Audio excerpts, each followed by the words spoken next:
आपके ऊपर डस्टबिन घोटाला का आरोप लग रहा है। आरजेडी के जो नेता हैं तेजस्वी जी पोस्ट भी डाले हुए हैं।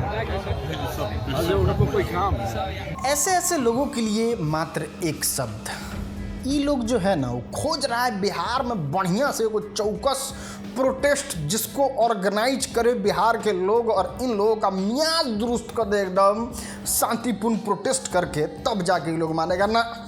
इतना ज़्यादा घाताह गोबर का चोट कोई नेता कहीं का नहीं है भाई, लोग बुलबे नहीं करेगा। जो 1500 का डस्टबिन 15,000 में खरीदा है उसको जेल के अंदर बंद कर दे। भाई आपके बाबूजी का पैसा तो था नहीं, जमीन बेच के तो लाए नहीं थे कि किन लिए अपन हम किने हमारा मन हम जो जाने, ये हमारा आपका पैसा है, इसका जवाब आपको देना होगा। सुन रहे हैं बकले लेखा,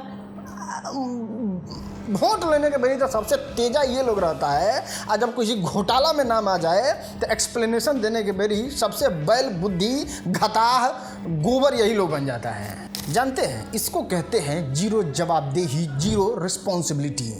इनसे अगर सवाल पूछिए कि भाई अमृत भारत में तो इतना पैसा दिया गया था बिहार को, फिर ये रेलवे स्टेशन इस तरीके से क्यों बना है, इनके पास कोई जवाब नहीं रहेगा। पूछिएगा 10 लाख लोगों के लिए बिहार में बस एक बस क्यों मिला, कोई जवाब नहीं रहेगा। फिर पूछिए कि ठीक है आपने जो रेस्टोरेंट पे छापामारी किया था जिसमें गंदा गंदा खाना मिला था, वो रेस्टोरेंट 3 दिन में चालू क्यों, कोई जवाब नहीं इनके पास। एकदम सुनिए नहीं रहे, भगवान बन जाते हैं कि आप लोग पूजा करिए, प्रार्थना करिए, हमारे लिए लाइन लगिए, लेकिन हम एक शब्द जवाब नहीं दे, कृपा अपने आप दिखेगा।